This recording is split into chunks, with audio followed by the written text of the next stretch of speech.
সেইকাৰণে স্কুলত যে এছে হয় স্কুলত মোৰ মতে হেৰি কৰিব নালাগে হোৱাট ইজ কাউ সেইটো এছে এটা থাকে সেইটো বদলাই দিব লাগে আমাক এইখিনি মই এইখিনি কথা কৈছো মানে এইখিনি বদলাই স্বাধীন হোৱাৰ পিছত আমাক এইখিনি মাননীয় মুখ্যমন্ত্ৰীয়ে আৰু দুখোজ আগবাঢ়ি যাওক তেখেতে সুপ্ৰিম কোৰ্টৰ পৰা অৰ্ডাৰ আনক আৰু সৰ্বভাৰতত এইটো বন্ধ কৰিবলৈ চেষ্টা কৰক কাৰণ অসমত যদি গো মাতা হ'ব পাৰে মেঘালয়ত গো মাতা নহয় নেকি এইটো কেবিনেটত লোৱা সিদ্ধান্তটো আমি আদৰণি জনাইছোঁ কিন্তু ইয়াত কথা এটা আছে অকল অসমতে গৰু গৌ মাতা বুলি তেখেতে যদি অজুহাত দেখাই এইটো আইনটো আনিছে তেনেহ'লে এইটো একপক্ষীয় সনাতন ধৰ্মৰ যে গো মাতা এইটো আমাৰ শাস্ত্ৰৰ আছে গো মাতা মোক কথাখিনি ক'ব দিয়ক অসম বুলি নক'ব মোক কথাখিনি ক'ব দিয়ক আমাৰ শাস্ত্ৰৰ আছে গো মাতা শুনক মোক অসমত ক'ব দিয়ক কথাখিনি ক'ব দিয়ক কথাটো হ'ল দিল্লীত বিজেপিৰ চৰকাৰ অসমত বিজেপিৰ চৰকাৰ মইতো হিমন্ত বিশ্ব শৰ্মা ডাঙৰীয়াক আমাৰ সন্মানীয় মুখ্যমন্ত্ৰী তেখেতক আহ্বান কৰিম যে এনে এটা আইন আপোনালোকে সুপ্ৰিম কোৰ্টৰ পৰা পাছ কৰক যাতে ভাৰতৰ কোনো এটা ষ্টেটত যাতে গো কোনো হত্যা নকৰে গো যাতে কোনো নাখায় এইটো কৰক তেতিয়াহ'লে আৰু ভাল পাম মুছলমান লোকে মানিবনে এই কথাটো নিশ্চয় মানিব যদি ইছলাম ধৰ্মৰ ইয়াৰ দ্বাৰা যদি কিবা ইছলাম ধৰ্মৰ ক্ষতি হ'লেহেঁতেন হয়তো মুছলমানে নামানিলেহেঁতেন ইছলাম ধৰ্মৰ কোনো ক্ষতি নাই ইছলাম ধৰ্মৰ কোনো ক্ষতি হোৱা নাই পবিত্ৰ কোৰাণত যিবোৰ জন্তু হালাল কৰা হৈছে তাৰে ভিতৰত গো মহ উট ভেড়া ছাগলী এইবিলাক জন্তুৰ ভিতৰত এটা গৰু এটাও হালাল কৰিছে এতিয়া গৰুটো নাখালে যে মুছলমান নহ'ব সেইটো কিবা কথা আছে নেকি মুছলিম হৈ থাকিব মুছলমানৰ কোনো ক্ষতি নহয় বৰঞ্চ মইতো ক'ম যে মুছলমানৰ আৰু বেছি ভালহে হ'ব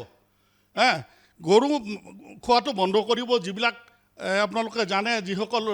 আপোনাৰ ছুগাৰৰ পেচেণ্ট তেওঁলোকে এই গো মিটটো খোৱাৰ লগতে ছুগাৰ বাঢ়ি যায় গতিকে ছুগাৰৰ পেচেণ্টবিলাকে ৰিলিফ পাব গতিকে গো মাংস খোৱাটো অকল মুছলমানৰে হেৰি কথা নহয় আমাৰ ভাৰতবৰ্ষত বহু জাতি ধৰ্ম বিভিন্ন ধৰ্মাৱলম্বী মানুহ আছে বহুতে গো ভক্ষণ কৰে খায় গতিকে মই বিচাৰিছোঁ মাননীয় মুখ্যমন্ত্ৰীয়ে আৰু দুখোজ আগবাঢ়ি যাওক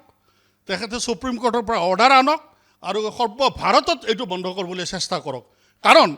অসমত যদি গো মাতা হ'ব পাৰে মেঘালয়ত গো মাতা নহয় নেকি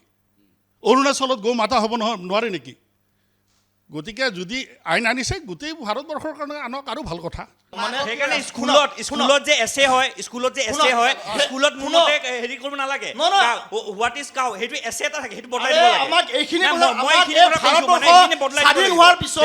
আমাক এইখিনি কথা শিকাইছে কেতিয়া ৰঘুপতি ৰাঘ হ'ব ৰাজা ৰাম পতিত পাৱন সিয়া ৰাম তো গুচাই ঈশ্বৰৱালা তেৰে নাম সবকে সন্মতি দে ভগৱান যদি এনেকুৱা লোকে যদি কৰিব পাৰে গৰুক এনিমেল বুলি কওঁতে কোনো ডাঙৰ কথা নহয় এইবাবে আমি কৈছোঁ যে গৰুক ৰাজ্য মাতা গো মাতা স্বীকৃতি মই সিকিউৰিটিৰ কথা কৈছোঁ আপুনি যিটো কথা কৈছে মই বিচাৰো আপুনি বিচাৰ হয় ভাল পাইছোঁ কিন্তু আমাক ভুল পথে ভুল দিশে আমাক দেখুৱাই গৈছিলে একাংশই যি লোকে আজিলৈকে তেওঁলোকে ইয়াৰ উত্তৰ দিব লাগে ৰঘুপতি ৰাঘ হ'ব ৰাজা ৰাম পতিত পাৱন সিয়া ৰাম আমি সেইখিনি আমি পাইছিলোঁ ইয়াত কোনজন ব্যক্তিয়ে ঈশ্বৰ আল্লাহ তেৰে নাম সবকো সন্মতি দে ভগৱান তেওঁৰ কি জ্ঞানৰ পৰা কৰিলে তেওঁ কালত ফাইচাৰা কৰিলে তেওঁ কি ভক্ষণ কৰিলে সেয়া সময়ে তেওঁক উত্তৰ দি আছে বা আজিৰ সমাজে আজিৰ সভ্য সমাজে আজিৰ যোগ্যজনে আজিৰ গুণীজনে আজিৰ জ্ঞানীজনে তাক প্ৰত্যুত্তৰ দি আছে কিমান সন্মান পাইছে সেইটো আপোনালোকে জানে আৰু শুনক এতিয়া গৰু যিহেতু আমাৰ আমি মানুহে কথা ক'ব আমি জানো নহয় জানো গৰুটো কথা ক'ব নাজানে গৰু এটা এৰাল পৰিলে ৰাস্তাত যেনেকৈ আমি মানুহবিলাকে আমাৰ মা দেউতাওতো ৰাস্তাত যায় নহয় আমাৰ মা দেউতাও কেতিয়াবা ৰাস্তাত ফুৰিব যায় বা চানবাব মজিৰ তেওঁৰ ভনীয়েক বা মাক দেউতাও ফুৰিব যায় কেতিয়াবা এনেকুৱা মানুহ আহে সমজল দাদা মই আপোনাক এটা প্ৰশ্ন কৰিছোঁ সন্মান দিয়াটো উচিত দাদা মই এটা একদম সৰু প্ৰশ্ন কৰিম দাদা মানুহ মানে গো মাংস যে খাই আছে তেওঁলোকৰতো মানে কোৱা নাই যে তেওঁলোকে কোৰাণ চৰবত কোৱা নাই যে তাৰ মানে স্কুলত যে কাও ক'ব নালাগে হয়নে নহয় স্কুলত সেইটো ক'ব নালাগে কিন্তু মই কি ক'লো যে আমাৰ যিটো শংকৰাচাৰ্য চাৰি মঠৰ এজন শংকৰাচাৰ্য আমি যাক ভগৱান হিচাপে মানি লওঁ শ্ৰীসত্য সনাতনৰ বাবে বন্ধ কৰাটো ৰাজনীতি কৰিছে নেকি আপুনি মানে একাংশ ভোটাৰক মানে ভাল লগাবৰ কাৰণে কৰিছে নেকি একাংশ ভোটাৰক এতিয়া চাওক মই কি কৈছো যিকোনো খবৰৰ বাবে যোগাযোগ কৰক 7099017330 লগতে 7099017110 নম্বৰত